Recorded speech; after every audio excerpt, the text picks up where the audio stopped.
കൊച്ചിയിൽ H1N1 ബാധിച്ച ഒരു മരണം. പാലാരിവട്ടം സ്വദേശിയായ വയോധികയാണ് മരിച്ചത്. കൊച്ചിയിലെ സ്വകാര്യ ആശുപത്രിയിൽ ചികിത്സയിലിരിക്കെയാണ് മരണം സംഭവിച്ചത്. വിവരങ്ങളുമായി സജോ ദേവസ്യ നമ്മളോടൊപ്പം ചേരുകയാണ്. സജോ, കഴിഞ്ഞ ദിവസമാണ് സംസ്ഥാനത്ത് H1N1 ബാധിച്ച മറ്റൊരു മരണമുണ്ടായത്. ഇപ്പോൾ ഈ സാഹചര്യത്തിൽ എന്തൊക്കെ മുൻകരുതലുകൾ വേണമെന്ന് നിർദ്ദേശമുണ്ട്? പരിശോധന എവിടെയൊക്കെ? മാധു, ഇക്കാര്യത്തിൽ നേരത്തെ തന്നെ ആരോഗ്യ വകുപ്പ് ജാഗ്രതാ നിർദ്ദേശം പുറപ്പെടുവിച്ചതാണ്. ഇത് സംബന്ധിച്ച മുന്നൊരുക്കങ്ങളിലേക്കും കടക്കുന്നു എന്ന കാര്യമൊക്കെ അറിയിച്ചതുമാണ്. അതിനിടെയാണ് ഇക്കാര്യത്തിൽ നിലവിൽ എറണാകുളത്തെ ആരോഗ്യ വകുപ്പ് പറയുന്നത് വലിയ ആശങ്ക വേണ്ട എന്ന് പറയുന്നുണ്ട്. പാലാരിവട്ടം സ്വദേശിനിയായ വയോധികയാണ്. കൊച്ചിയിലെ സ്വകാര്യ ആശുപത്രിയിൽ ദീർഘദിവസങ്ങളായി ചികിത്സയിലായിരുന്നു. ഇന്ന് വൈകിട്ടാണ് മരണത്തിന് കീഴടങ്ങിയത്.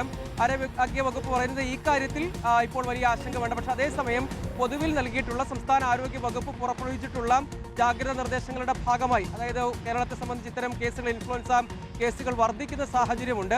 അതിന് സ്വാഭാവികമായി നമുക്കറിയാം, നമ്മുടെ പരിസരങ്ങൾ, ഒപ്പം മാസ്ക് ഉൾപ്പെടെ ധരിക്കേണ്ടതുണ്ടെങ്കിൽ അങ്ങനെ നമ്മൾ സാധാരണഗതിയിൽ നമ്മുടെ റെസ്പിറേറ്ററി സംവിധാനത്തെയൊക്കെ ബാധിക്കും വിധമുള്ള പ്രശ്നങ്ങളുണ്ട്. അത് ഒരു ജാഗ്രതാ നിർദ്ദേശമായി തന്നെ മുന്നോട്ട് വെച്ചിട്ടുമുണ്ട്. ആ സാഹചര്യമുണ്ട്. പക്ഷേ നിലവിൽ നമ്മൾ നേരത്തെ DMOയുമായി സംസാരിച്ചിരുന്നു. എറണാകുളത്തെ ഈ കാര്യം സംബന്ധിച്ചുള്ള ജാഗ്രതാ നിർദ്ദേശം ആരോഗ്യവകുപ്പിന്റെ നിർദ്ദേശപ്രകാരം തന്നെ നേരത്തെ ആരംഭിച്ചതാണ്.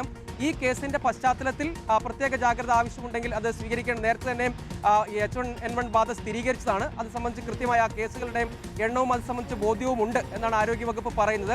അപ്പോഴും പൊതുവെ ഇത്തരം സാഹചര്യമുണ്ട്. നമുക്കറിയാവുന്നതുപോലെ പനി കേസുകളുടെ എണ്ണം തന്നെ വലിയ തോതിൽ വർദ്ധിക്കുന്നുണ്ട്. പ്രത്യേക മേഖലകൾ കേന്ദ്രീകരിച്ച് തന്നെയുള്ള പ്രവർത്തനങ്ങൾ ആവശ്യമുണ്ടെന്ന് നേരത്തെ തന്നെ DMO അടക്കം അറിയിച്ചതാണ്. ആരോഗ്യവകുപ്പ് പൊതുവിലും ആ കാര്യം സംബന്ധിച്ചുള്ള ചിത്രം തങ്ങളുടെ മുൻപിലുണ്ട് എന്ന് വ്യക്തമാക്കിയതാണ്. പക്ഷേ അപ്പോഴും പനി കേസുകൾ, അത് ഈ ഇൻഫ്ലുവൻസ മാത്രമല്ല, വിവിധങ്ങളായ പനി കേസുകളുണ്ട്, ഡെങ്കി അടക്കമുള്ള സാഹചര്യങ്ങളുണ്ട്. അപ്പോൾ അങ്ങനെയുള്ള വിവിധങ്ങളായ പനി സ്വഭാവത്തിലുള്ള പകർച്ചവ്യാധികളുടെ സ്വഭാവത്തിലുള്ള കേസുകളുടെ എണ്ണം വർദ്ധിക്കുന്നുണ്ട് എന്നതൊരു വസ്തുതയാണ്.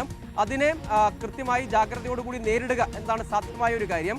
ഇവിടെ അവർക്ക് പ്രായത്തിൻ്റെതായ ബുദ്ധിമുട്ടുകൾ കൂടി ഉണ്ടായിരുന്നു എന്നാണ് ഇപ്പോൾ ആശുപത്രി അധികൃതർ അറിയിക്കുന്ന ഒരു കാര്യം. കാരണം അവർ വയോധികയാണ്. ഈ പ്രായാധിക്യം കൊണ്ടുള്ള ആരോഗ്യ സംബന്ധമായ മറ്റ് ബുദ്ധിമുട്ടുകൾ, വാർദ്ധക്യ സഹജമായ ബുദ്ധിമുട്ടുകൾ കൂടി ഉണ്ടായിരുന്നു. അതിൻ്റെ കൂട്ടത്തിൽ ഈ H1N1 ബാധ കൂടി ഉണ്ടായിരുന്നതുകൊണ്ട് അവരുടെ ആരോഗ്യസ്ഥിതി മെച്ചപ്പെട്ട ഒരു നിലയിലേക്ക് വന്നില്ല പിന്നീട് എന്നതാണ്. H1N1 ബാധിച്ച ഒരു മരണം റിപ്പോർട്ട് ചെയ്തിരിക്കുന്നു.